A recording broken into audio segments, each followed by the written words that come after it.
We're the notorious Ringo Kid. My friends just call me Ringo. Nickname I had as a kid. Right name's Henry.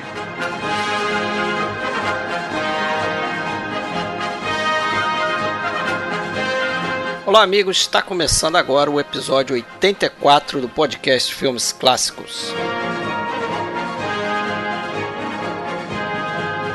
Nesse episódio a gente escolheu o filme Stagecoach, No Tempo das Diligências, filme dirigido por John Ford em 1939 e que foi o filme que tornou John Wayne uma estrela do cinema americano. Esse é o primeiro western falado de John Ford, ele que depois vai ficar conhecido como o mestre do gênero, e também foi influência para outros filmes de outros gêneros, como por exemplo Cidadão Kane, dirigido por Orson Welles.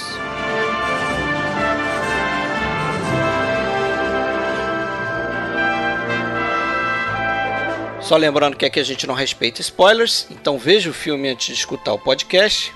E vamos começar a falar de Stagecoach, mas antes um recadinho. Se você quiser entrar em contato com a gente, você pode acessar nossa página oficial filmesclassicos.com.br. A gente também está no Facebook, a gente tem uma página lá e também tem um grupo, se chama Grupo Podcast Filmes Clássicos. A gente tem um perfil na Filmou, canal no YouTube chamado Podcast Filmes Clássicos, onde postamos também os episódios. E a gente tem também um perfil na loja do iTunes, que você pode entrar lá, fazer um review e dar umas estrelinhas se você curte aqui o nosso podcast. Isso ajuda muito a gente a se manter.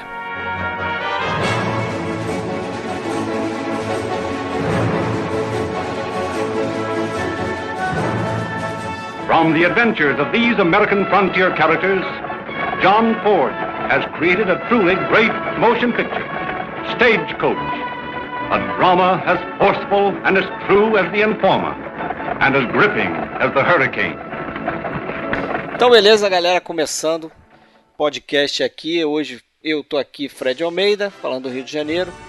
Comigo, Alexandre Cataldo, fala de Blumenau, como sempre. Fala aí, Alexandre. Fala, Fred. Fala, pessoal. Beleza. E hoje temos um convidado aqui, que é da casa, né? Voltando aqui mais uma vez, Marcelo Renor, fala aqui também do Rio de Janeiro. 2-1 pro Rio hoje, beleza? Opa, tudo bom? Obrigado. Sempre bom voltar, né? Um abraço aí pra todo mundo. Valeu. Membro fundador. Membro fundador, tá lá. É sócio, da velha guarda. Sócio benemérito aqui do podcast. Ah, mas agora quem carrega são vocês, pô. Vocês são os caras. Nós somos os acionistas majoritários agora. Eu venho numa outra reunião, bebo um cafezinho. Quem decide são vocês. Tá certo. Vamos começar então aí no Tempo das Diligências, Stagecoach, 1939. Filme aí que muita gente coloca como um dos filmes mais influentes da história do cinema, né? Basta dizer aí que o Orson Welles viu esse filme umas 40 vezes, né, antes de fazer o Cidadão Kane, então inegavelmente influência é o que ele ele diz, tem. né? É o que ele diz, né? Mas ele diz que, né? Não tem uma certa hipérbole aí, não? Talvez. Viu mais eu 7, acho que 8? não tem tanto, não, pelo seguinte, eu estudei bastante o Cidadão Kane, né? E eu acho que ele viu, não sei, não, claro que é pra ter estudado, mas ele viu mais de 20, porque ele tinha muito acesso fácil pra esse filme, e era do Ford, que é muito famoso. E ele precisava aprender cinema, que o Wells não sabia nada de cinema, ele reconhece isso. Quando chegou em Hollywood não sabia porra nenhuma. Então ele queria aprender meio que a linguagem cinematográfica mesmo. E o Ford é muito tradicional, então ajudou a ele entender o que plano deve seguir o outro, como você apresenta uma história, que você tem que ter uma noção disso. Né? Ele dizia que esse filme aqui era um manual de linguagem cinematográfica, né, que você podia ver e aprender muito com isso e tal. E se fosse um filme muito experimental, talvez ele não aprendesse, entendeu? Então acho que encaixou bem pra ele. Eu acho que não é nem tanto por ser um super filmaço, não. Eu acho que você vai poder me tirar uma dúvida, mas Cidadão Kane é de 41, então sim, vamos supor que ele tenha feito essa pesquisa ali por 40 ou até 41 mesmo, realmente no Tempo das Diligências estava recente.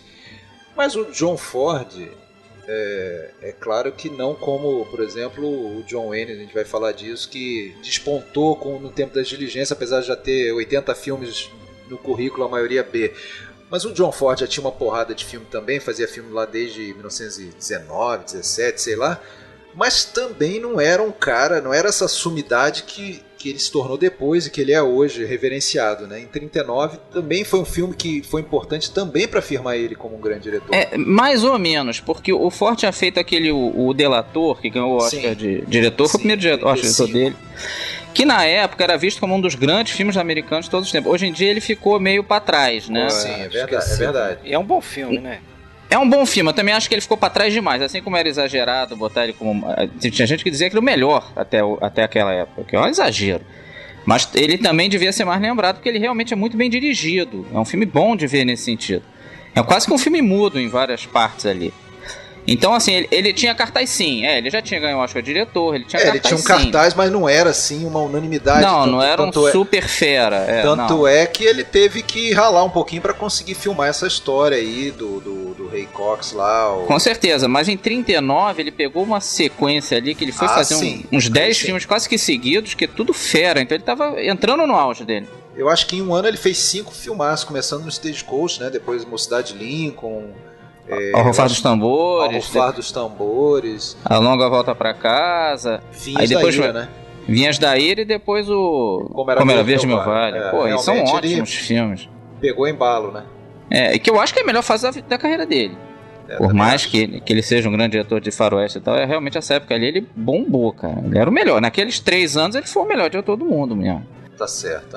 Aí justifica realmente que o Orson Welles tinha ido atrás, né? Já era respeitado nisso, né? E o filme, esse filme aqui concorreu o quê? 7 Oscars, não foi? Ele ganhou de ator coadjuvante, né? Do Mitchell e de trilha sonora adaptada, né? Adaptada, naquela época tinha essa distinção, né? E teve mais pra fotografia, aí eu não me... tô falando de cabeça, de fotografia... De filme, direção... Filme e direção, acho que foi o único que ele perdeu, né? Montagem também, né?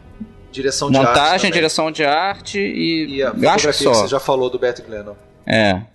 Que até muita gente acha que é do Greg Toland por causa dessa citação do Orson Welles, mas não é do Bert Glennon. Eles eram amigos, né? Inclusive. Mas realmente tem essa distinção aí de ter ensinado o cinema pro... É os que meio ensinou mesmo, que ele não sabia porra nenhuma. Ajuda, né?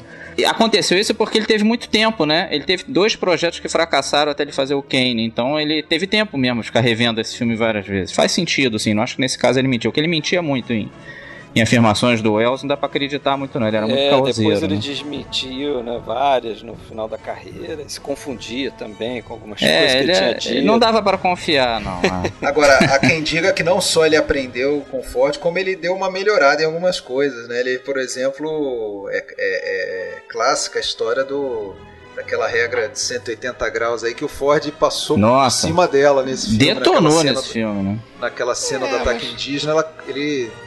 cagou solenemente pra isso. Cagou o eixo, né? Ele quebra o eixo total, direto. Né? Não, inclusive se você prestar atenção na cena da introdução do John Wayne, que tô até me adiantando que eu queria deixar isso pra depois, mas já que a gente tá falando de quebra de eixo, né? Só para o pessoal entender quem não... Ali já tem, né? Quem não conhece. Ali já tem a quebra de eixo, né? Que geralmente quando você vai fazer uma cena ali, como essa da introdução do John Wayne, né? Tem aquele traveling in no rosto dele e tal.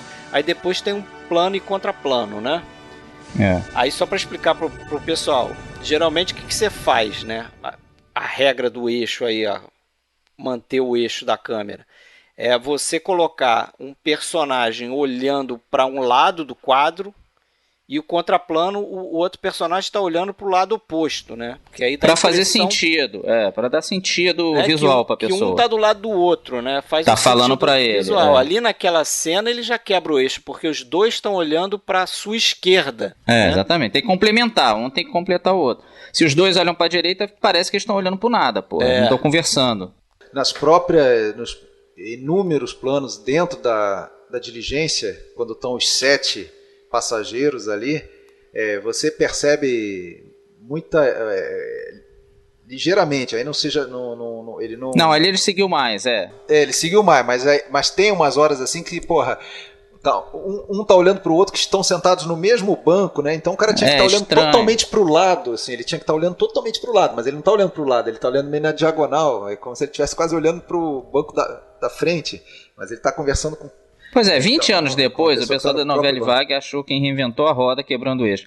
Isso foi feito muitas vezes antes, né? E o povo acaba caindo naquilo, não tem problema nenhum.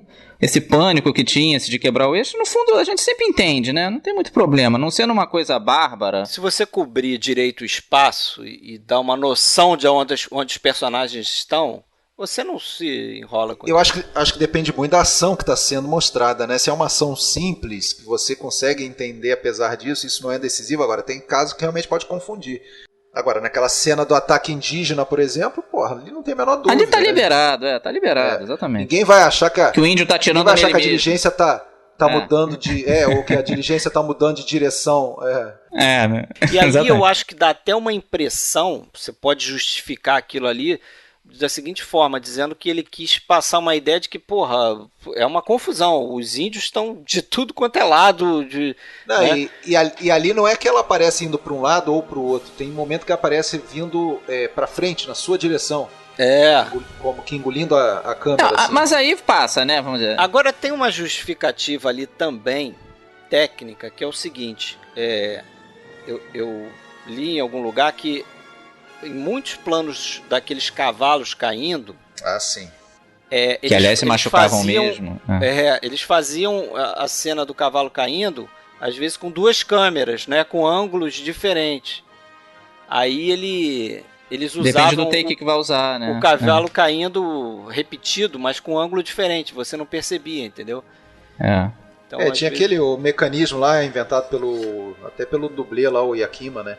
O tal do Running W lá, que é aquela parada sinistro, que eles amarravam, né? Um fio bem fino e resistente na perna do cavalo, dava bastante corda para ele, corria e na hora que era para ser a hora do tiro, que o índio cairia, aquela fita esticava e o cavalo caía também. E o cavalo, se caía, se estrepava todo, né? Isso hoje em dia... Esse é apenas um dos itens que fazem esse filme muito criticado pelo politicamente correto hoje, né? Eu não critico, não. Aí a gente já falou isso de outros filmes em outras situações. Eu não consigo criticar isso, porque se fazia isso em todos os filmes da época, pô. Eu sei que o mundo mudou. Da época, tem que entrar no contexto. Aí ficar, que filme bárbaro. Porra, era assim, cara. Como é que você vai esperar que alguém... se fosse só o For fazer isso... Ali, se fosse o Sol For fazendo isso, aí tudo bem, aí eu acho que cabe a crítica. Mas, pô, todo mundo fazia isso aí. Não existia essa consciência contra os animais. É uma pena, mas não existia. Então não tem jeito, pô. Acho que não se deve, né, crucificar por causa disso. Crucificar por causa disso, né? Até porque ele é valorizado por outros aspectos, né, cara?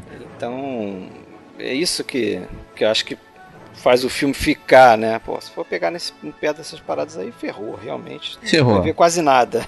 Que tem lá exatamente, atrás, né? Vai deixar de ver um monte de clássico por causa disso. Não faz sentido. Não pode ver o Evento Levou porque tem racismo, não pode ver esse aqui porque eles matam índio, ou todos os faroeste porque matam índio. E os índios são burros, né? Podia só atirar nos cavalos da carruagem que acabava. Não, mas aí tem uma situação. Tem uma explicação também, lógica, né? Que eles gostavam dos cavalos, né? Eles queriam pegar os cavalos. Exato, era uma coisa valiosa para eles, os cavalos. Eles não queriam matar os cavalos. Realmente.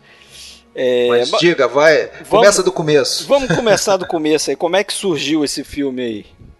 Ele ia fazer... O Ford nessa época ele não tinha tanta facilidade de fazer... conseguir tocar o projeto adiante. Ele tinha essa dificuldade com isso, até porque ele é um cara meio turrão, né? Uma coisa é você ser turrão com um cara que é subordinado seu, você ser com um cara que manda em você, enrola. E ele tentou isso com o Selznick, né? Só que o Selznick tava naquela época toda enrolada do Vento Levou, ainda tava chegando o Hitchcock. Achava que esse ia ser um filme B, né? E queria o Gary Cooper e a Marlene Dietrich, que ia estragar o filme porque não faz sentido, né? Eles são pessoas já eram muito famosas. A Marlene Dietrich é sempre a Marlene Dietrich, né? Você não consegue comprar aquela outra pessoa e tal. E ele bancou que ele queria o John Wayne. Depois de ficar anos enrolando o John Wayne, dizendo, um dia eu vou te botar... Um dia eu te boto, mas você não tá preparado ainda. E o John Wayne chegou a achar que ele vai falar isso o resto da vida, né? Mas dessa vez ele perguntou pro John Wayne, você acha que tem algum ator que pode fazer? Ele falou, talvez o Lloyd Nolan e tal. E aí, mas ele chegou, não, Lloyd Nolan não, isso depois de um dia ou dois, não, acho que tem que ser você dessa vez, o Duke. E aí, o cara até ficou com medo, porque ele não estava acostumado com isso. Existe esse mito de que o John Wayne era ninguém quando fez o Stagecoach. Não é bem assim, porque ele fazia esses filmes B aí. Aí a gente, filme B não vale nada, mais ou menos, porque muita gente já viu os filmes, o cinema era uma grande sessão, né, tinha cinejornal, tinha filme B e tal. Muitas vezes o pessoal ia ver por causa do filme B, eles faziam muito sucesso com o público, entendeu? Mais ou menos como era a TV uns 20 anos atrás. O ator de TV tinha menos prestígio, né? Tinha menos prestígio que o ator de cinema. Mas eles eram famosos, é mais ou menos parecido. Não hoje em dia que a TV bomba, né? Curiosa essa história aí, né? Porque a gente falou isso em outra oportunidade, mas o John Ford que indica o John Wayne para fazer A Grande Jornada, do Raoul Walsh. Sim, né? E deu problema, em 1930, né? Que deu aquele problema todo. E, porra, eu tive contando, entre 1930 e 39, em 10 anos praticamente, o John Wayne fez coisa aí de 60 filmes, cara. Porque filme B era fazer, em 2 semanas você fazia um atrás do outro, né? Consta que no Tempo das Diligências foi o 80º. Então. Só refresca pra mim, que eu não lembro, e provavelmente a maioria dos ouvintes. Que história, qual foi o problema do Big Trail lá? O problema é que foi um fracasso. O problema maior do Big Trail, na verdade, não é ser ruim, que ele nem ruim é. Eu acho até ele um bom filme. Eu vi uma vez, primeira vez que eu vi na TVE, dublado, uma coisa horrível, não gostei. Também. Mas depois revendo direito, como ele merece ser revisto, e inclusive no formato widescreen, aí ele até é interessante. O John Wayne realmente tá um pouco travado, ele realmente precisava crescer como ator ali, mas não é um filme ruim não. Ele faria sucesso, só que como ele era nesse formato widescreen, cara, isso quase nenhum cinema tinha, o pessoal já tinha gasto uma grana para adaptar pro cinema falado. O que ferrou foi isso. Só que aí, claro... em 1930, realmente. E aí o John Wayne se ferrou por embalo, né? Porque como o filme foi um fracasso, só lembravam disso. Ele já tinha estado até em filmes do próprio John Ford. Com pontinha, né? Ele fez 7 filmes, né? Eu vi um, que é o Mother McCree. Cara, ele aparece 2 segundos no filme. Ele quebra uma cerca e invade um campo de ele cavalo. era aquele amigão ali do diretor, né? Pau pra toda obra. Ele era pau pra toda obra. Ele carregava as coisas. Ele era contra a regra, né? Então ele podia perfeitamente ter dado em nada. Mas em 39, assim, ele não era ninguém, como muita gente acredita. Ele era famoso como acho de filme B. Pode parecer nada, mas era do nível de um Tom Mix, desses caras, assim, sabe? Que fazia o Gene Autry, que fazia filme que hoje em dia a gente não tá nem aí, porque ninguém mais olha esse filme. Mas eles faziam sucesso na época. Então a tendência do cara ver no Tempo da Diligência era reconhecer o John Wayne. Já vi esse cara. Não seria quem é esse cara aí? Senhor Marion Morris. Entendeu? Era mais nessa linha. Mas ele foi dos principais ali, dos 9 principais do filme, o segundo menor salário, né? Ele só ganhou por $34 do John Carradine. John Carradine. Coitado do John Carradine, né? A top billing aí foi a Claire Trevor, né? Que acho que ganhava 5 vezes o que o John Wayne ganhou. Que foi uma forçada do Walter Wayne. Ele disse, então vai fazer essa porra? Então tudo bem. Então pelo menos bota uma atriz um pouquinho mais de nome aí e tal. Ela tinha o Walter Wanger, ele queria o John McCrea, parece, pra fazer o filme. Ele quis ele queria todo mundo menos John Wayne, né? Aí o John Ford fincou o pé e acabou fazendo pro orçamento baixo e tal. Então assim... Os dois saíram ganhando de certa forma, né? O cara gastou menos dinheiro. Ela ganhou $15 mil, a Claire Trevor. Ela vinha de uma indicação recente lá pelo Dead End. O filme do Bogart, né? Do William Wyler, né? O Wayne ganhou $3.700, salário de filme B. $3.700 do John Wayne. Mas se deu bem, mas foi projetado, velho. Até o Peacock ganhou mais que ele. Não, o Andy Devine e o Thomas Mitchell acho que levaram cerca de $10 mil, cara. Não tem jeito. Andy Devine, meu. Agora, com certeza é também coisa do John Ford sacaneando ele, que ele é se a gente for falar do filme aqui, ele é um grande sacana, é um sádico mesmo. Todo mundo falava mal do John Ford. Ao mesmo tempo que ele era fiel com a equipe dele, ele levava muitos atores para vários filmes, ele tinha isso de legal. Mas ele era um sacana, né? Então eu acho que isso também foi pra, tipo assim, você vai fazer meu filme, mas você vai receber o salário de merda. Eu acho que foi um pouco por aí. Pra não levantar muita bola, né? Mas o orçamento desse filme também não foi isso tudo, né? Tanto que o próprio John Ford ganhou um salário abaixo do normal dele. Foi meio no peito na raça, consta que foi $50 mil só, que era pouquíssimo pro John Ford nessa época. E começando a história aí, de novo, o John Ford que adquiriu os direitos desse conto, né? Era o conto de um cara chamado Ernest Haycock, chamado The Stage to Lordsburg, que o cara escreveu em 37, né? Eu li, assim, por alto esse conto, acho que o Alexandre leu também. Marcelo, não sei se já tinha Não li não. Eu li o Bola de Sebo. Eu li agora esses dias porque ele vem no encarte do do DVD duplo da Criterion, desse filme. Aí vem a história inteira, 15 páginas ali. Diz que foi publicada numa revista chamada Collier's. Foi publicada em abril de 37. Segue bem o filme ou bem diferente? Ele muda algumas coisas assim, né? Alguns personagens diferentes, né? Tem o que seria o Kid, mas ele não é um cara foragido e tal. Ele está indo realmente atrás de vingança, mas ele não é foragido. O Malpass Bill, né? O nome dele, Malpass Bill. Isso, é um cara meio selvagem, meio, né? Estilo do Ringo Kid, mas não é... Não é um foragido da lei, né? É um cara honrado lá e tal. Não tem história de bebê nenhum, né? Não tem bebê. O bebê foi... O que acontece na história é que o Peacock, ele morre naquele... durante a viagem, antes do ataque indígena, não tem nada a ver com o ataque, ele morre ele começa a ficar doente ali, cansado da viagem e tal. Uma hora lá ele tem um piripaque, E aí a guinada que no filme a personagem da Dallas, né? Da Claire Trevor, a Dallas, dá no filme, assim, que ela passa a ser admirada e respeitada pelos demais, no filme é quando ela trabalha no parto do neném e tudo mais. E como não tem essa história do neném no livro foi justamente ela cuidou do Peacock que estava morrendo. Ele morreu no colo dela na história, né? Sim. Esse roteiro, né, foi feito pelo Dudley Nichols, né, a partir desse conto aí que a gente falou. E também tem uma história que o John Ford achava que o Haycox, ele tinha se inspirado num outro Bola conto. De Sebo. Bola de Sebo, né, do Guy de Maupassant. Esse né? eu li. Que é uma história da carruagem também, que está cruzando o território e tem os personagens na Guerra Franco-Prussiana. Isso, exato, E o que é diferente é que tem uma prostituta lá e ela assim, ela salva todo mundo quando ela aceita dar para um tenente lá, porque senão ele ia matar todo mundo tava na carruagem. Que é um pouco a história da música lá do Chico Buarque, né, também. Joga pedra na Geni, lembra? Ali assim, todo mundo vai tratando ela que nem lixo. Aí nessa hora ela, não, querida, vamos lá, pelo patriotismo, não sei o que, nos salve e tal. Aí ela é hiper bem tratada. Aí depois ela volta a ser maltratada depois. O pessoal é escroto, não tem o que tem aqui no filme, né? Que ela é bem tratada. E pra quem não sabe, tem um filme do Mizoguchi, que é muito curioso até dizer isso, porque o Mizoguchi é tido como um diretor, ao contrário do Kurosawa, muito mais japonês raiz, sem tanta influência ocidental, mas o Mizoguchi fez nos anos 30 um filme chamado Oyuki, a Virgem, que é, esse sim, baseado oficialmente, no Bola de Sebo do Maupassant. Bola de Sebo é o apelido da menina, o apelido dessa prostituta. Boule de Souf. Porque ela era gordinha e tal. Isso, e tem essa mesma história nesse filme, eu acho que é de 35 do Mizoguchi.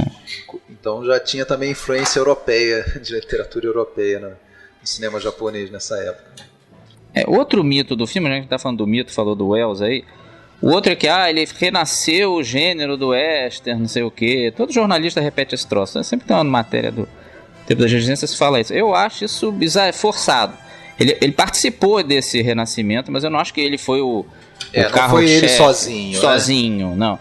Teve vários ali. 39 teve Death Rides Again, que é aquele filme com James Stewart e a Marlene Dietrich. Isso assim, filmes feitos ao mesmo tempo, entendeu? O pessoal tava filmando junto. Antes teve ali. o retorno de Frank James, não teve? Não, teve o Jesse James esse ano. O retorno de Frank James acho que é o ano seguinte. Em 39 teve, isso aqui é notícia da época que eu peguei aqui. Notícia da época, tinham pelo menos 5 faroestes de bom orçamento, né? Então não eram propriamente filme B. O Aliança de Aço, que acho até melhor que esse filme aqui, o Jesse James, a Cidade que Surge, qual que é? Que é o Dodge City. É o Dodge City com o Olivia de Havilland, né?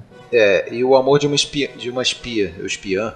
E um pouquinho depois, o próprio Ford fez o Ao Rufar dos Tambores, que é até um primeiro filme colorido dele, então mesmo ano. Então assim, foi mais uma época que retomou mesmo, né? Mas e eles sempre fizeram sucesso como filme B. Como filme B, praticamente era tudo western. Mas esse aqui foi o primeiro western falado do John Ford, né? Foi. Ele ficou... Desde 26, né? Desde o Three Bad Men ele não fazia...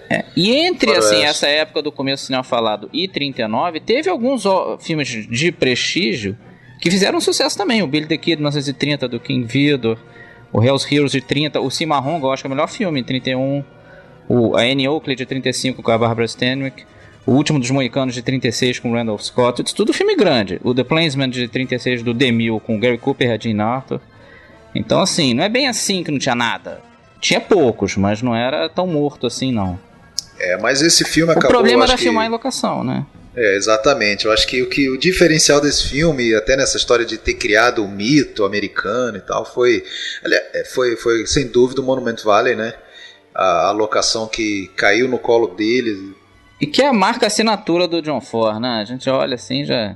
Mesmo que seja filme de outra pessoa homenageando, a gente pensa o John Ford na hora, não tem jeito. Na hora, né? Como Forrest Gump, né? Que aparece aquela cena do... Tem uma série de filmes ali que voltaram ali. Tem o Thelma e Louise, tem o De Volta ao Futuro 3. Cara, até o Planeta dos Macacos, quando cai a nave, cai lá. Não, até 2001, cara. 2001, Odisseia no Espaço, aquela cena do portal, imagem, lembra que tem uma imagem aérea ali? Aquilo é feito ali.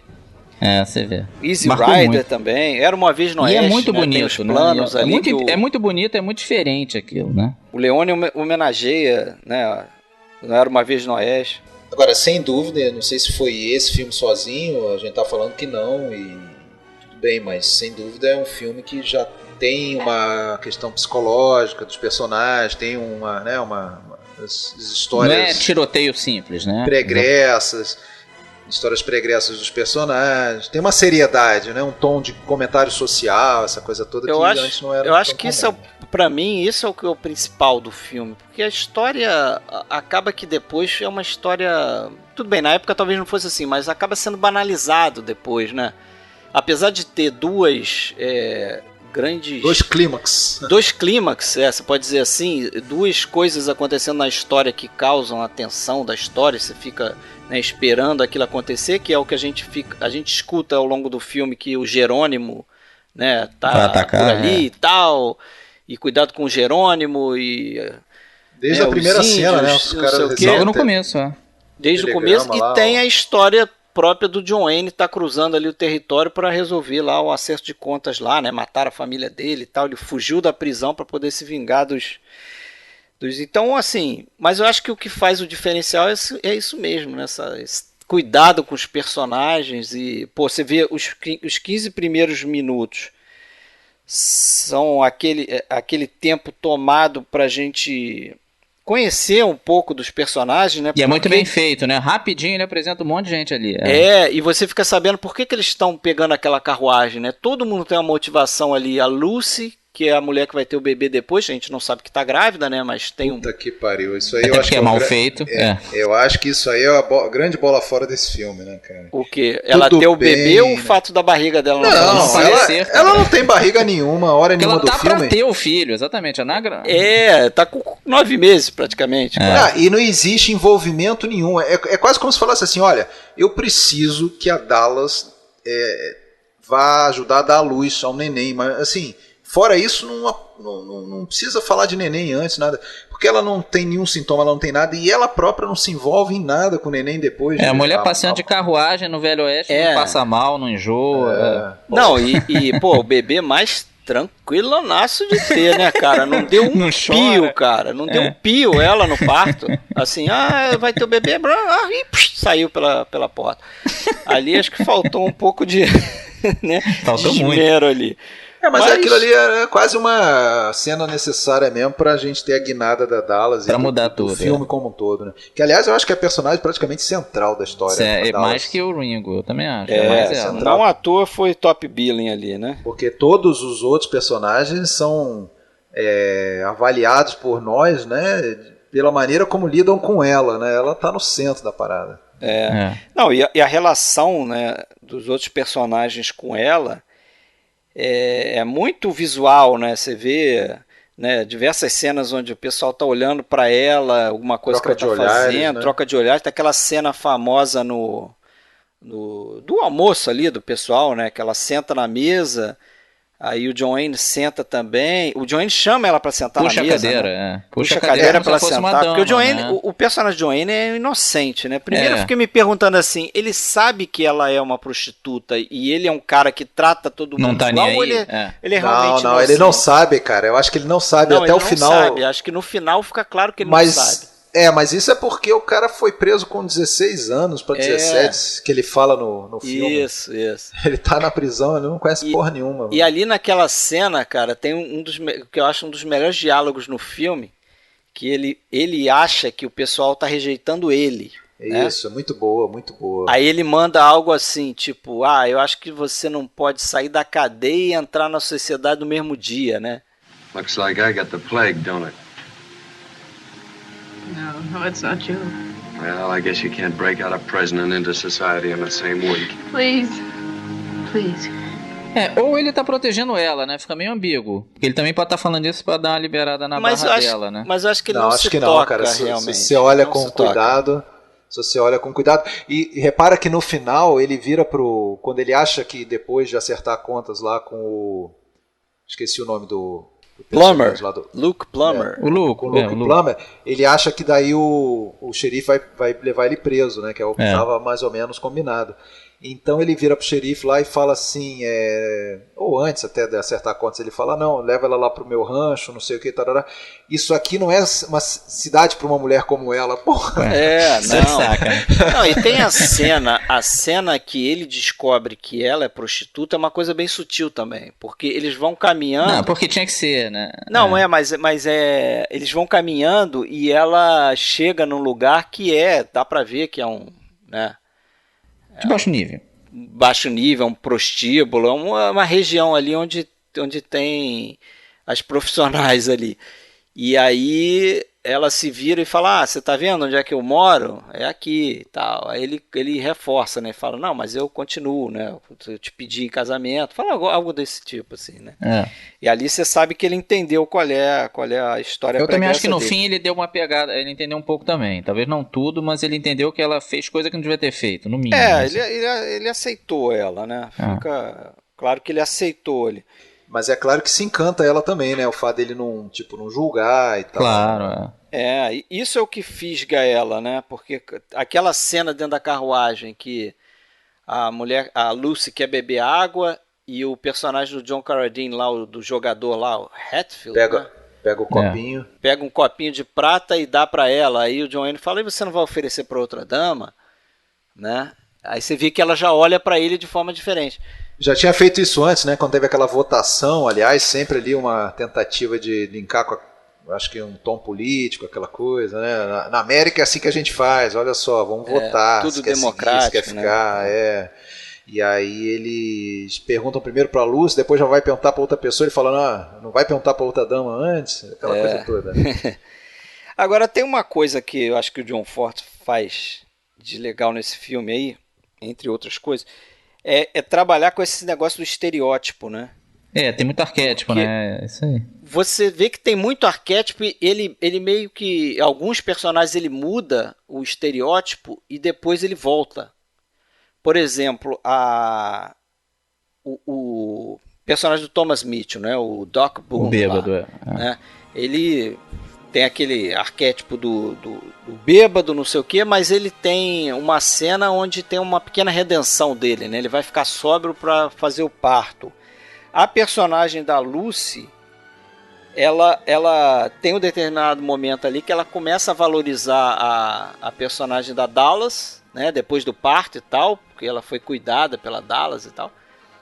Mas chega no final do filme, ela solta aquela frase lá de que se você precisar de alguma coisa, eu te ajudo. Ela nem chega a concluir a frase, né? Porque ela meio que volta pro estereótipo dela. Eu acho que rolou, ela tá cercada de um monte de mulher, de dama na sociedade. Isso aí. Mas então, a indicação é que, pra mim, é que ela não aprendeu, ela não mudou.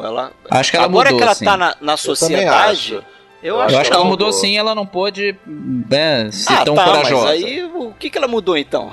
Não, ela não tá vendo mais. Ela não continua tá vendo mais a mulher como. Não, ela não acha mais que ela não vale porra nenhuma. Não. Mas continua com preconceito. A gente já falou disso em outros episódios, isso é uma coisa que sempre faz crescer qualquer história e qualquer filme. Isso aqui é o bacana, né? Cada quando um tem um essa mudança, essa transformação nos personagens e tal, a evolução mesmo de caráter.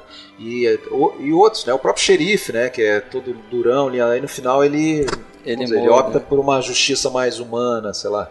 Ou então até o Peacock lá, o vendedor de uísque, que é todo tímido e fraco, né? E no final tem uma hora lá que ele se impõe, ele eleva a voz lá e se impõe. Quando nasce a criança, né? Ele se impõe porque ele tem 5 filhos. Ele é a autoridade ali da parada em termos de ter filho, né?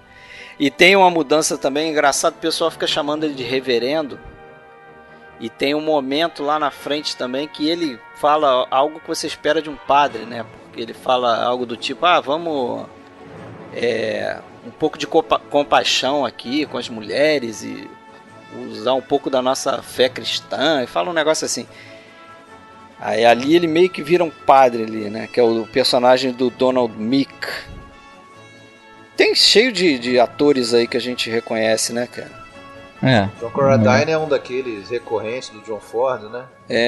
Já tinha feito 6 filmes com ele.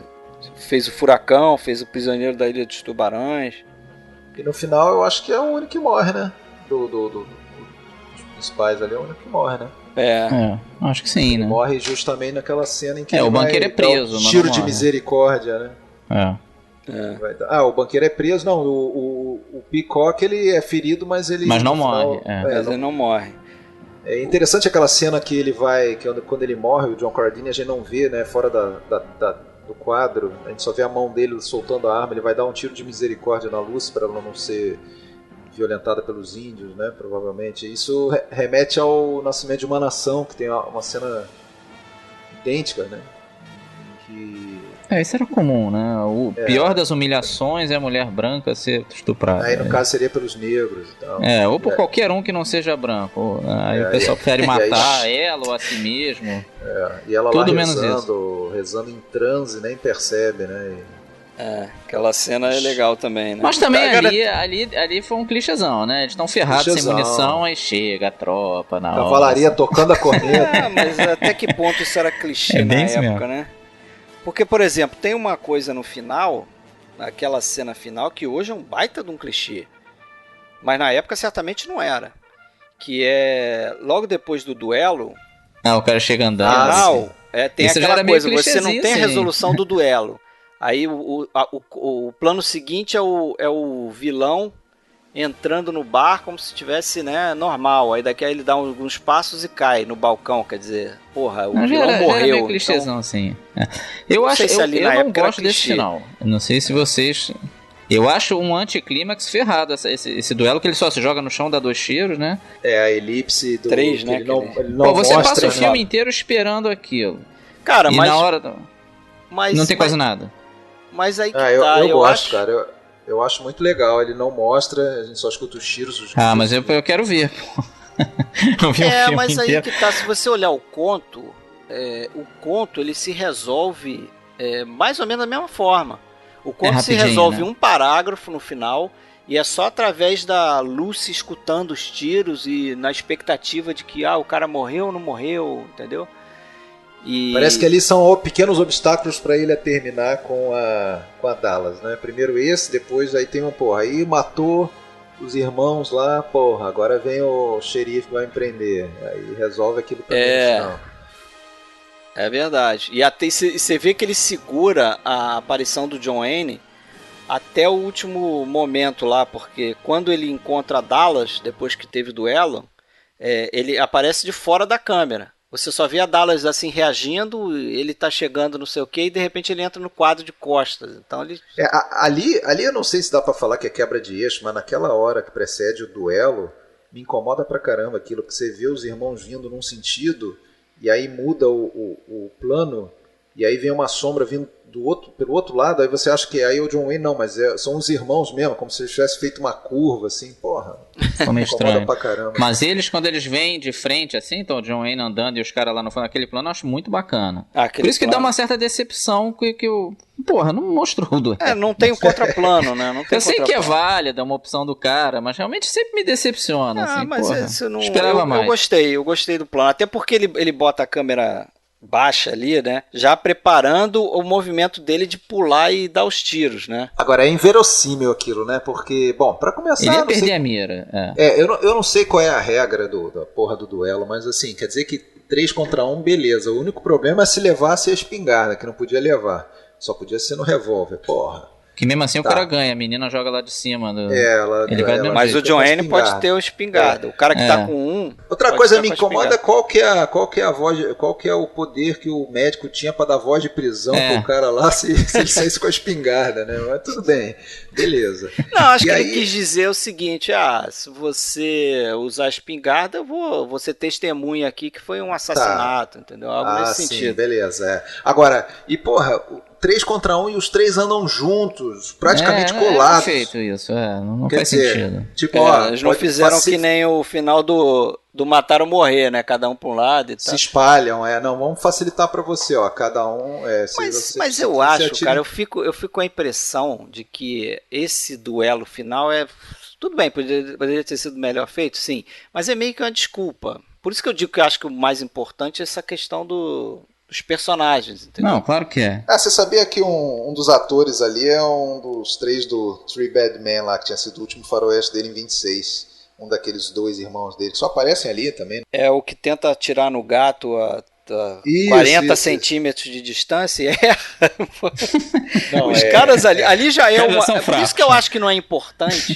Porque, primeiro, por que eu acho que o duelo final não é importante? Primeiro porque ele não dá importância nenhuma pro Luke Palmer, né? É um ator qualquer lá e você só vê ele no final. Então, Não, e se borrando, chega no né? final você fala, quem é esse cara? Aí o cara tá cheio de medo. Aí tem essa cena do gato aí que não é gratuita, né? Passa um gato preto, que mau presságio, e o cara não consegue nem acertar o tiro no gato. Quer dizer, que pistoleiros são esses? Vai ser mole pro Não, e pro sem John Wayne. contar que ele já tinha dado lá como é que fala? Dead Man's Hand lá. Hands, ele tinha tirado no poker lá os Ases e 8, os 8. ases e 8, Ou seja, tava Ele fudido. telegrafou. Tava ferrado, né? Agora, outros atores aí, só pra gente citar, eu falei do Thomas Mitchell, não é brevemente, mas é um cara que E que ganhou o venceu Oscar o de Oscar coadjuvante por aqui, né? É. Já tinha sido indicado pelo Furacão. Esse ano foi foda. Ele venceu pelo ano, né, cara? O ano dele foi sinistro, né? Foi o Stagecoach, Beto levou, Mulher Faz o Homem, Corcunda de Notre Dame, e tem mais um que eu não Paraíso Infernal. Porra, 5 filmes famosos, né? Ele não tava é na nenhum. crista da onda, né, ali. Agora, é interessante que o personagem dele também é um pária lá naquela primeira cidade, tonto, né? E, assim, a aliança dele com a Dallas é imediata, né? Eles já saem de braço dado pra cá. Os dois estão sendo expulsos, né, cara, juntos, né? Ali é uma empatia direta ali, pô. Os dois estão passando pela mesma coisa. Mas eu não acho que o Oscar dele foi muito merecido, não. Acho que tinha uns dois. O Claude Rains, A Mulher Faz o Homem, acho que tá melhor que ele. Mas, porra, realmente Pode o cara ser, tava mas ele no ganhou máximo pelo ali. conjunto, Ele ganhou pelo né? conjunto. Ele ganhou pelo conjunto. E ele é um bom ator, né, cara? Sim. Depois, é curioso, tem diversos atores aí que trabalharam com o Frank Capra, né, na época. Não é curioso, né? O Frank Capra é contemporâneo do John Ford, né? Mas, por exemplo, tem o Thomas Mitchell, o próprio Thomas Mitchell, né? Faz lá o tiozão. A Mulher Faz o lá Homem mesmo ano. ele faz A Mulher Faz o Homem e faz o Felicidade Não Se Compra também, né? Tem o George Bancroft, né, que fez o Galante Mr. Deeds, é o chefe da Jean Arthur. Exatamente. Tem o Donald Meek, que você fez lembra? Do Mundo Nada Se Leva. Ele é aquele inventor, né? Do faz coelhinho, né? Faz os coelhinhos, faz os brinquedinhos, né, e tal. E tem o John Carradine também, né? O John Carradine não tá no... Ou eu tô confundindo? Ele tá no Vinhas da Ira, né? Não, mas ele tá não é do no Capra. Frank Capra, no... tá falando do Capra? Não. ele tá no... Não lembro. o Arsenic and Old Lace, não? Não, ali acho que era o Raymond Massey. Não é ele não. É o Raymond Massey, é verdade. Que é parecido. Confunde mesmo.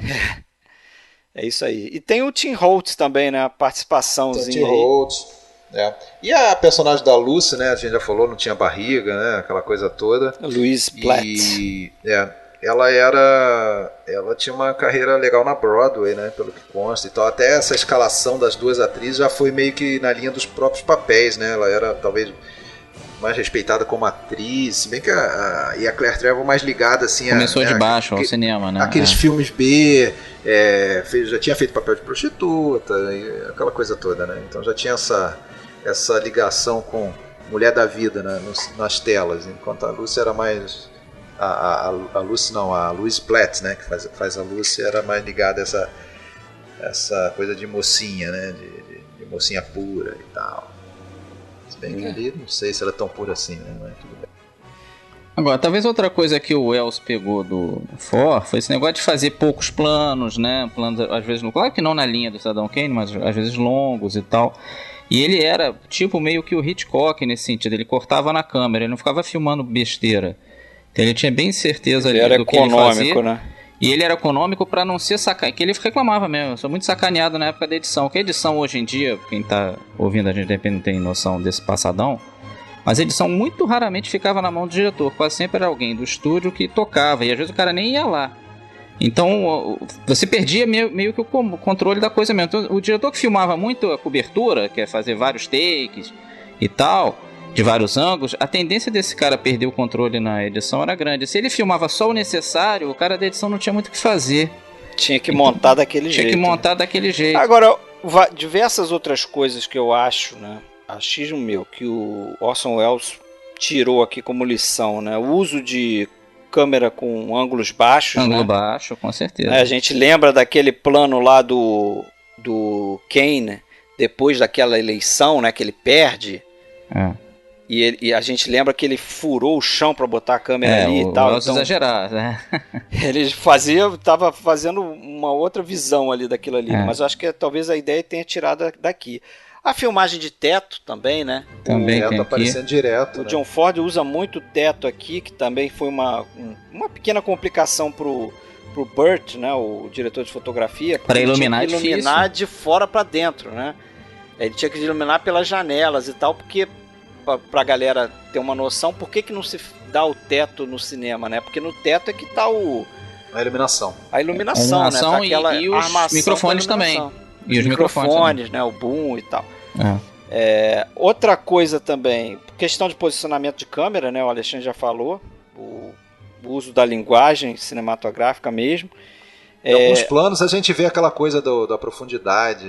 Isso que eu ia falar, o uso da profundidade dentro do quadro, né? Você postou uma foto lá no grupo. Essa mesmo do pistoleiro, dos caras vindo lá de longe, a gente vê tudo, né?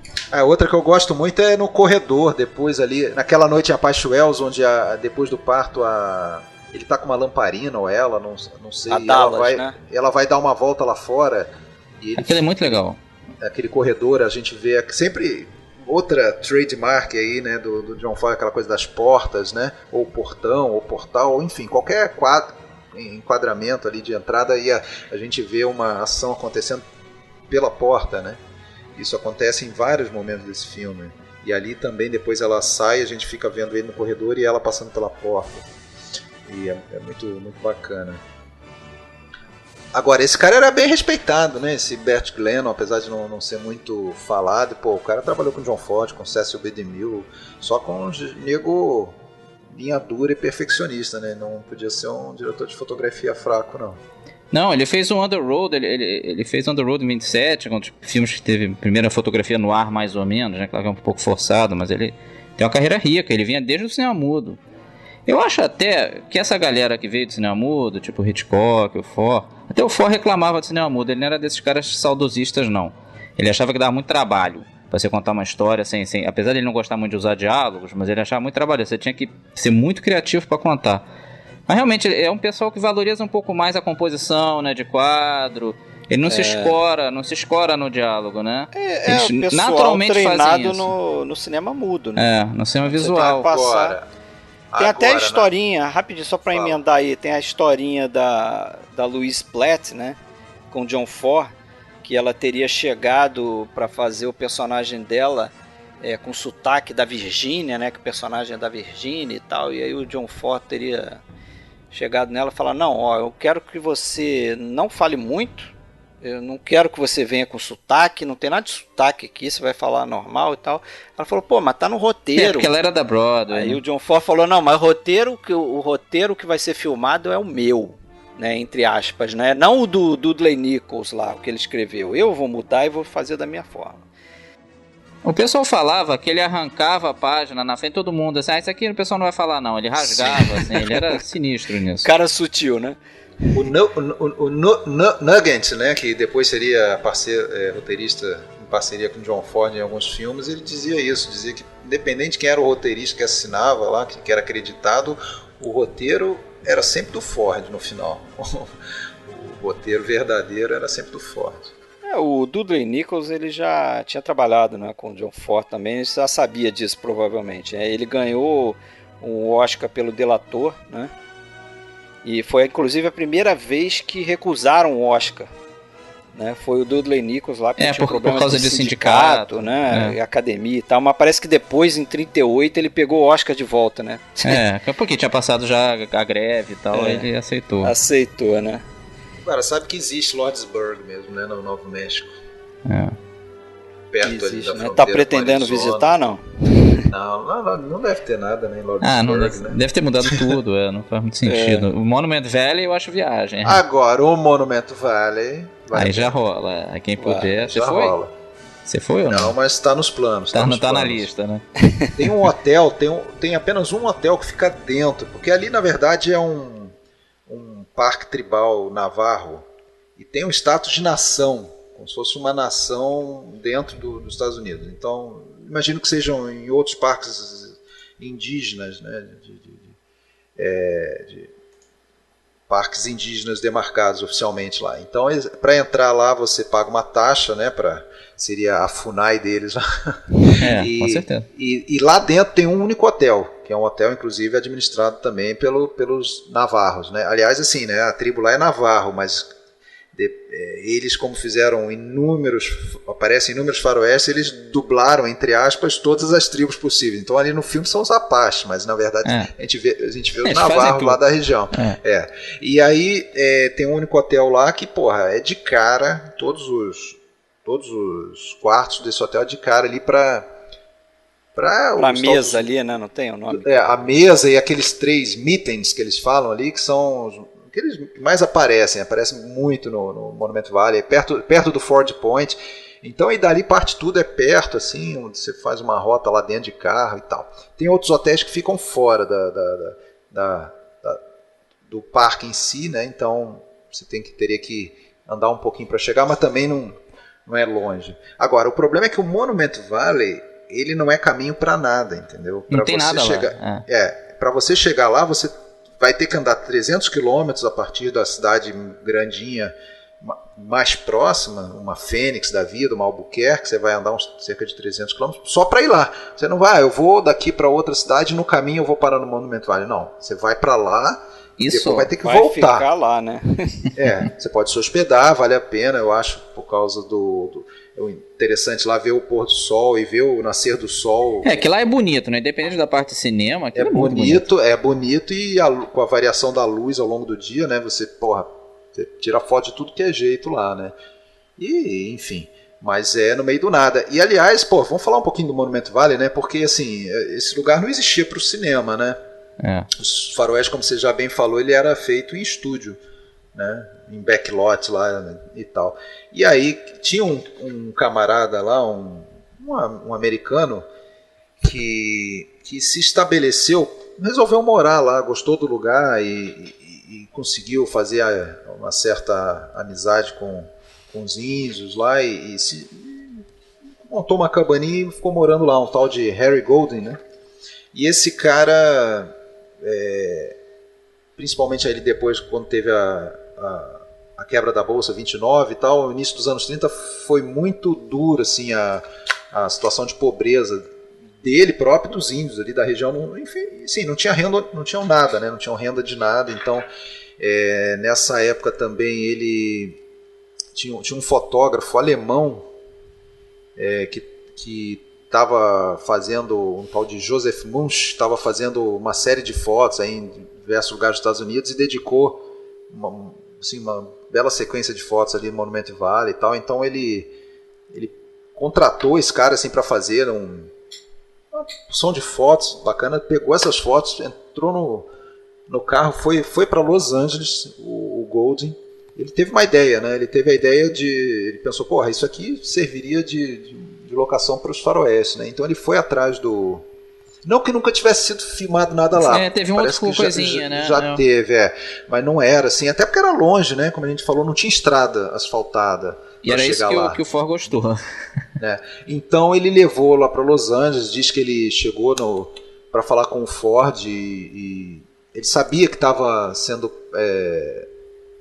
vamos dizer, trabalhado esse filme, né? A pré-produção no tempo das diligências. Ele tentou falar com o Ford e teve uma certa dificuldade para chegar nele, mas quando o Ford viu as fotos, na mesma hora ele se interessou pelo lugar e acabou que mudou completamente a história ali do Monument Valley, porque, porra, todo mundo sabe, né? O Ford fez não só esse, como, se não me engano, cerca de 7 a 10 filmes, eu não sei a conta exata lá, e, bom, passou a existir, né, pro mundo o Monument Valley, e, evidentemente, turismo lá, né, deu uma movimentada na economia do local, então os navarros acabaram sendo muito gratos ao Golding, né, que apresentou o Monument Valley para o Ford, e ao próprio Ford, evidentemente. Eu acho que esse espaço tem uma importância danada na trama, porque é o local meio que de refúgio, né? Apesar de não ficar claro onde exatamente está o rancho lá do Ringo, para onde eles fogem no final, né? Mas tem essa coisa da sociedade e que era uma parada do John Ford mesmo, né? O John Ford era um cara que gostava dessa reclusão. Mas aí acontece o efeito Papaléguas, né? Sabe o desenho do Papaléguas em que o cenário fica passando? Sim, é tudo o mesmo cenário, né? Isso acontece ali. Eles passam direto no Monument Valley, nos mesmos lugares, em todos os trajetos, ou seja, a geografia é rasgada, né? Mas o John Ford rasgava a geografia nos outros filmes também, né? O Monument Valley ele passou a servir como o Velho Oeste. Todo o Velho Oeste passou a ser ali. Não interessa se o filme é em Nevada, se é onde que for. Foi o que eu falei no início, o Era Uma Vez no Oeste, que é todo filmado lá naquela região lá da Espanha, aquele deserto espanhol, e tem os planos do Monument Valley, porque que o Sergio Leone fez questão para homenagear o John Ford. Quase nada, só para dizer que passou. Só a carruagem mesmo, passando lembra, com a Sophia Loren e com aquele... Sophia Loren, rapaz, Cláudia Cardinale. Cláudia Cardinale. eu pensei, Sophia Loren não era Cardinale. E o outro cara lá, como é o nome dele lá, o veterano lá, o ator. Não... O Jason Roberts, né? Não. O Max do Casal 20 lá, o... Não, Jason Roberts, não? Sim, o Paulo Stoppa, já sei. Paulo Stoppa, isso. Paulo Stoppa, ator italiano lá que passa com a carruagem nela e bate nos cavalos. Cláudia Cardinale, Sophia Loren. Mas vamos falar um pouco do Yakima Canute.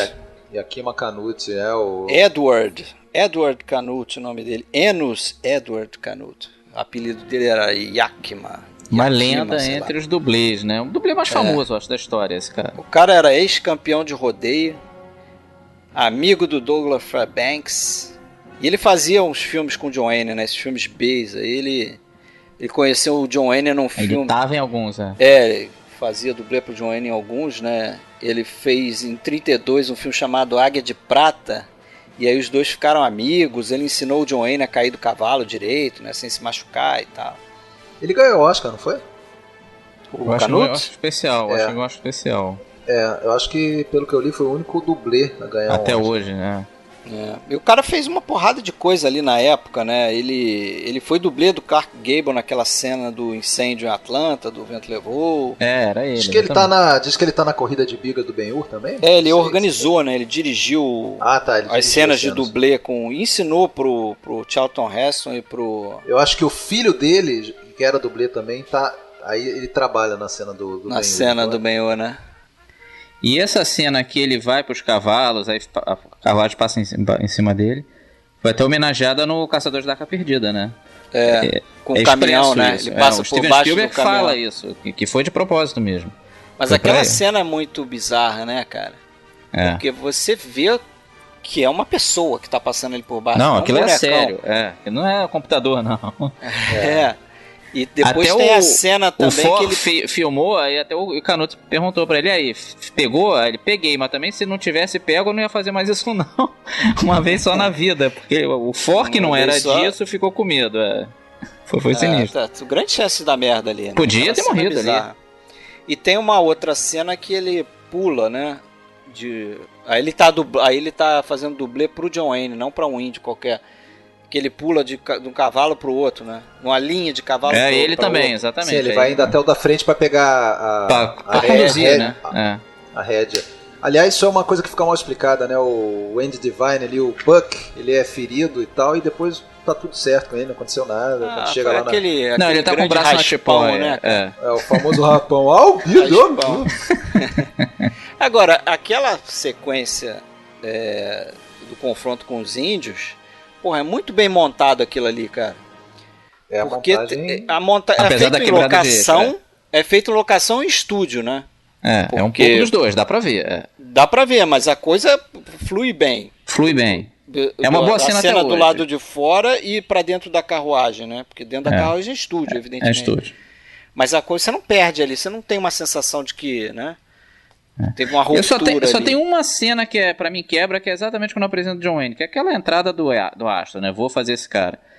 Que ali é um estúdiozão claro, né? Aquele dolly. Ele tá com back projection, né? Que apresenta ele, Introduz. Hold it! Tem até uma... Ele roda. O cara perde um pouco o foco ali, né? Exatamente. Ele toma até um certo susto, já reparou? Ele dá uma piscada maior, assim. É uma cena um pouco a câmera estranha. tá vindo na cara, né?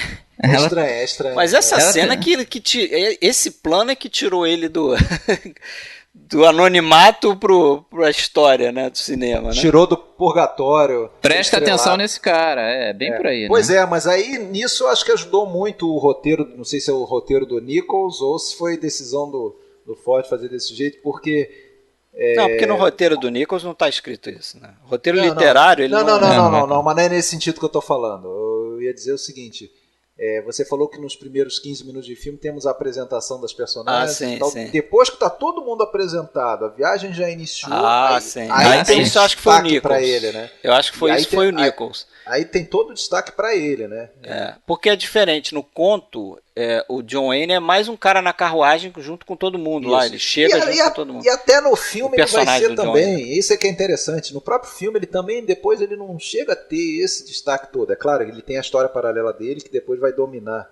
Mas é como eu falei... no Por um bom filme eu tempo ele acho que- fica no canto, Por um o bom parte personagem dele. da Claire Trevor acaba ficando... É mais ganhando importante. Central, né? proeminência e tal. Porra, agora, só voltando ao romance dos dois ali, eu acho que o momento chave é depois do parto. Que ele olha ela traz com o bebê. e tal. Ali Aquela conquistou. troca, eles ficam ali uns 20 segundos. Um olhando Se pro encarando. outro. Ali fechou, né? Ali ele fez a imagem na cabeça dele, né? Da mãe Imagina do ela filho dele. levando um filho meu, né? É por aí. Tem né? uma... Só pra falar, eu comentei com o Alexandre, já que tá falando dos dois aí juntos. Não sei se o Marcelo reparou isso, eu mostrei isso pro Alexandre, mas tem um plano no final, onde o Ringo tá lá caminhando para encontrar os pistoleiros e tal, e estão os dois, a Dallas e o Ringo. E eles passam por uma casinha lá que é um prostíbulo, né? Tem uma prostituta de mais idade na varanda e tal. E aí eles passam e ela olha pra mulher lá e tal. A impressão que fica pra mim é que ela tá pensando assim, porra, se esse cara morre no duelo, é ali que eu vou acabar. Eu volto pra cá, claro, né? E o John Ford, ele faz o plano. É estranho o plano. Eles passam 2 vezes pelo mesmo lugar. É como se fosse um erro de continuidade. Mas eu acho que não é, porque é muito, muito crasso assim. Eles passam com uma câmera subjetiva da varanda, vê lá a mulher sentada, e aí depois eles passam de novo, só que a câmera está atrás dos dois. Aí você vê os dois passando e no fundo a mulher sentada na varanda. O mesmo plano, vamos dizer assim. Né? Não sei se ele quis reforçar a ideia, né, o que está passando na cabeça dela e tal. Mas tem umas sutilezas no filme, assim. Tem, não. O filme dele tem muito isso, né? Eu até reconheço, no Rastros de Ódio, eu demorei a me tocar que no começo que o John Wayne tinha um lance pela mulher do irmão. Demorei. Né? Fui ver isso na quarta, quinta vez que fui ver o filme. Eu passava batido por isso, eu não me tocava que era a paixão da vida dele. Ali, né? É bem sutil, exatamente. E não tá no diálogo, tá na forma como eles agem um com o outro, né? Exatamente, tem uma cena que tá o Ward Bond meio que olhando reto assim, e atrás tá os dois, né, falando entre si. Assim. E ela tá acariciando, no Rastro de Ódio, né, ela tá acariciando o casaco dele, bota direitinho. É isso aí. Vê que tem um cuidado ali, que tem uma... Isso é o que mais fica dos filmes dele, né? Principalmente no mundo moderno agora. É uma coisa contemporânea isso, não são coisas explícitas. Essas sutilezas, cara, não tem mais. Quer ver uma outra? E aí eu vou comparar com um pedaço do remake, né? Esse filme tem um remake em 66 que a Fox fez quando tinha lá os direitos do filme, que os direitos do filme passaram, né, de exibição passou de um estúdio para outro aí. Mas quando a Fox tinha, ela fez um remake chamado A Última Diligência. Aí eu fui ver lá, né, o plano de introdução do personagem do Ringo, né? Aí nesse filme é muito banal o negócio. O cara tá lá sentado no meio da estrada, a carruagem passa, Ringo, não sei o que, tem aquele diálogo. Só que nesse filme aqui, no Tempo das Diligências, a cena tem aquele plano do John Wayne e você vê que o John Wayne está carregando uma sela de cavalo, você já meio que entende que o cara está no meio do deserto. Carregando a sela do cavalo, o cavalo deve ter morrido. Né? E ele ficou a pé, deu sorte, passou a carruagem, ele vai pegar a carona ali.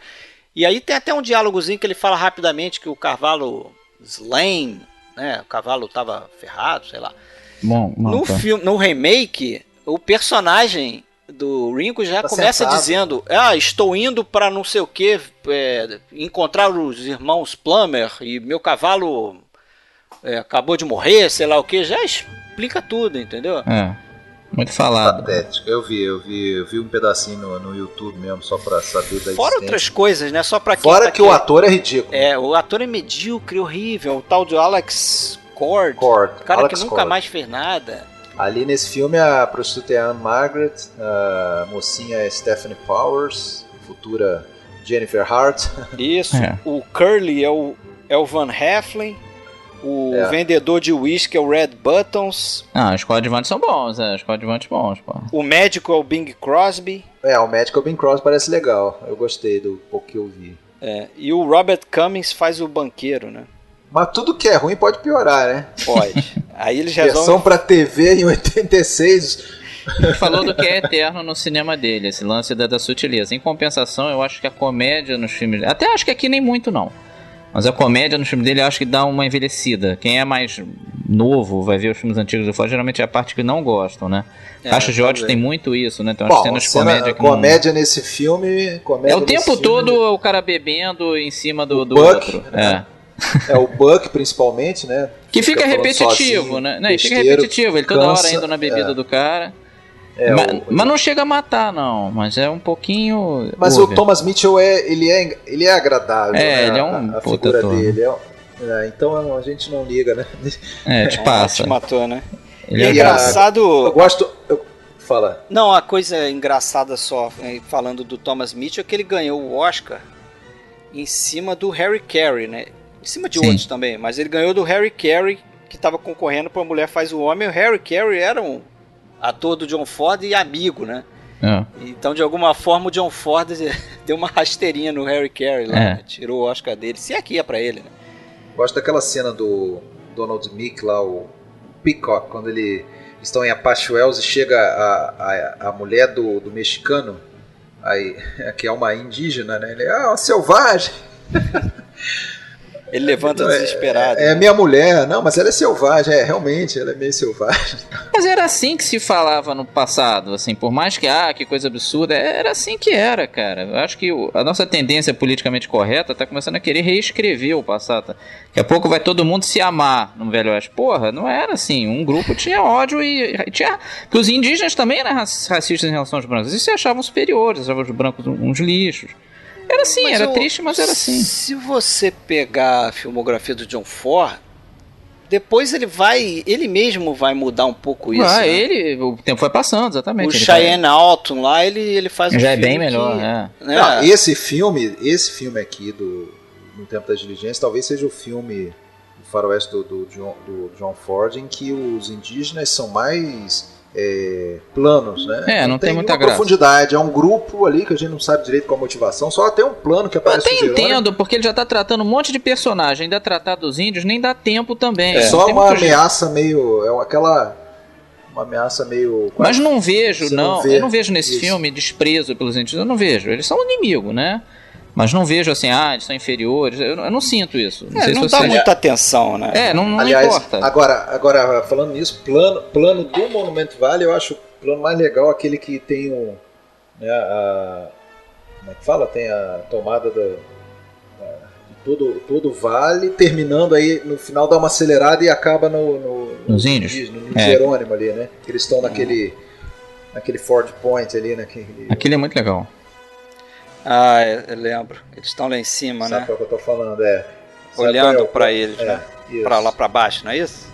Isso, exatamente. Ele faz 2 vezes esse troço. Ele mostra a galera mostra, depois mostra de novo. Aí dá tem um detalhe do Jerônimo ali. Tem outros planos ótimos ali naquela sequência ali, né? Só pra falar mais um pouco.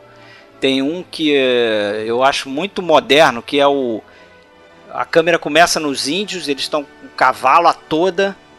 E a câmera tá no caminhão, né? Obviamente.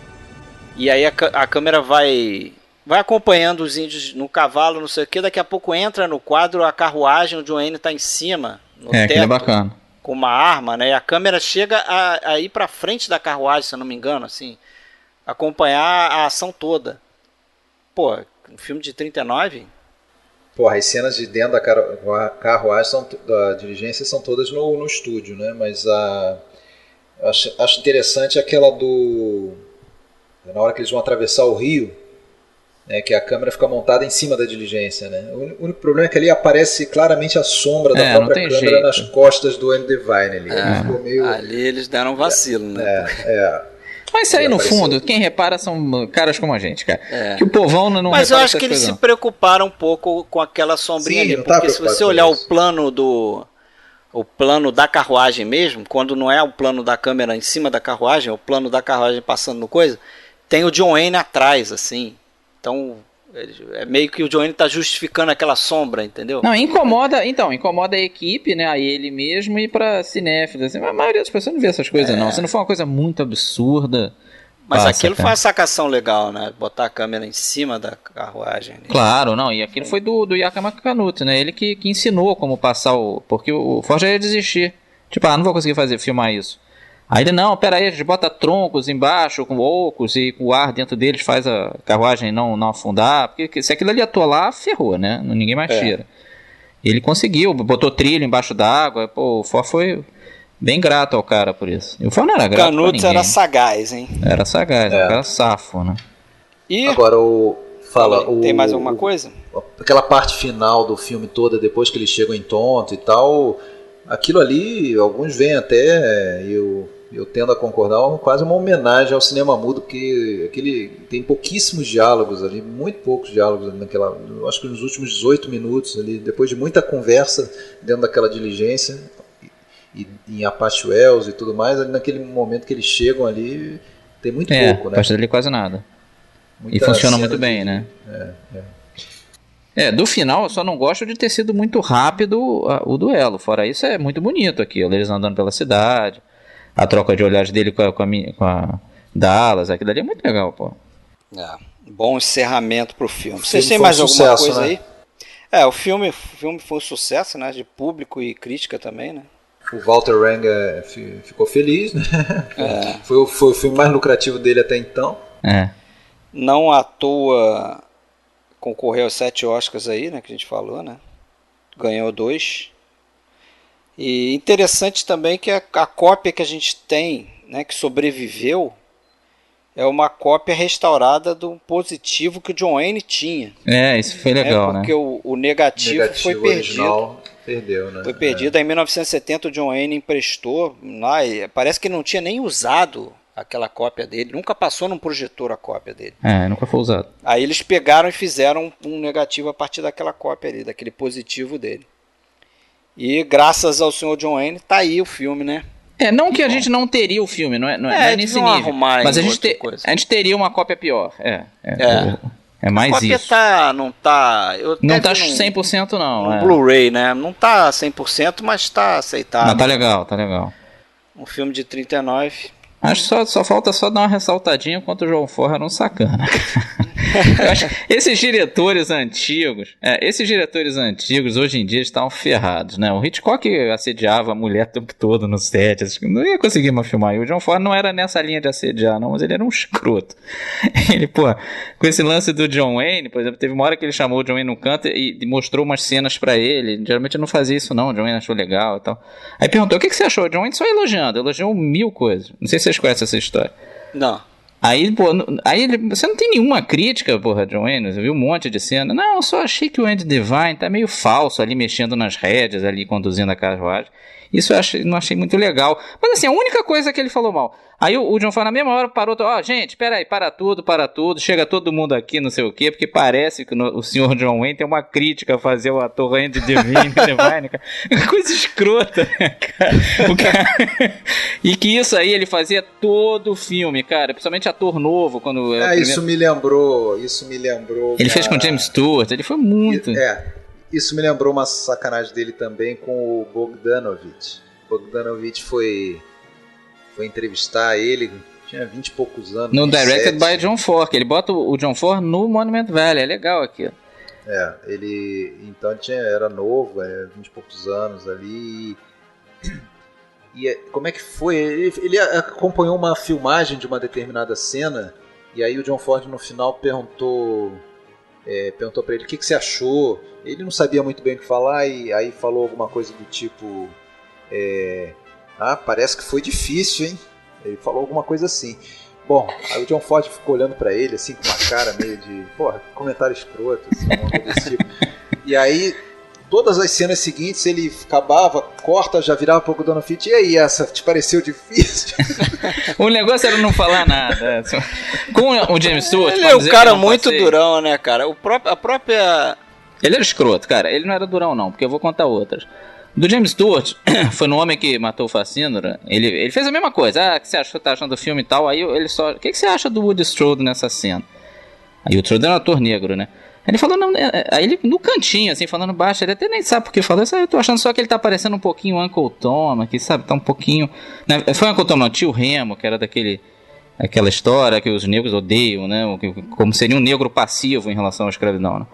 Eu tô achando que aqui ficou meio fora de tom. O cara parou tudo de novo, chamou todo mundo. Não, parece que o senhor James Stewart aqui é um pouco racista. Ele fez um comentário na cara do Woody Strode. Porra, cara. Crocodilagem, né? Crocodilagem total. De crocodilagem. E agora, sacanagem. Isso aí você até pode dizer que foi escrotidãozinho, assim, vamos dizer, porque ele é um sádicozinho. Mas com o irmão dele, ele é vacilão mesmo, porque o irmão dele foi o primeiro a ir pra Hollywood, foi o que chamou pra ir pra lá, provavelmente ele nunca teria feito nada no cinema se não fosse o Francis Ford. E ensinou ele. Aliás, ele tá no filme, Ele tá no filme, e eu vou falar exatamente disso. E quando a coisa começou a mudar, eles tinham competição entre eles, mas competição normais de irmãos, né?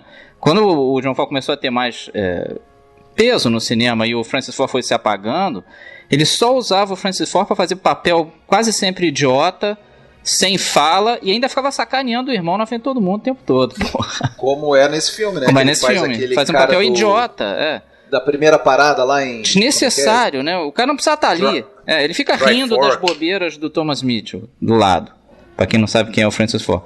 Porra, é só de sacanagem. Só pra ter alguma influência sobre o irmão, que precisava daquele dinheiro.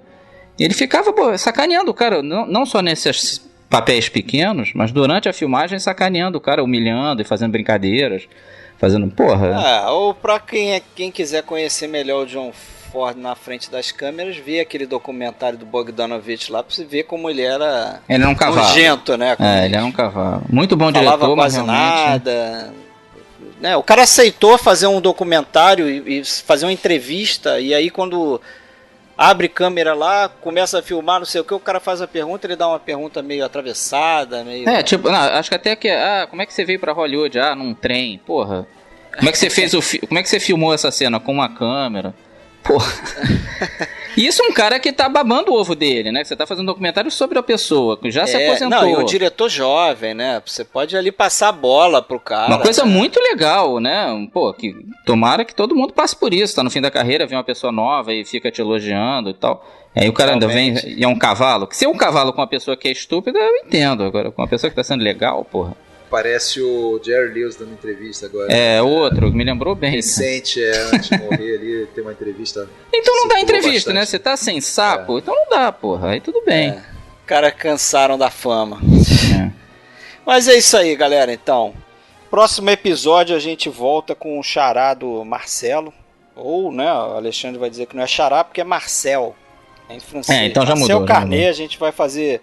os 4 principais filmes dele aí que a gente acha, né? Principais: Cais das Sombras, Trágico Amanhecer, Os Visitantes da Noite e Boulevard do Crime. São os 4 mesmo. Próximo episódio. Valeu, Marcelo, sua participação. Valeu. Um grande abraço aí pra todo mundo. Abraço, Marcelo. Valeu. Até a próxima, pessoal. Abraço.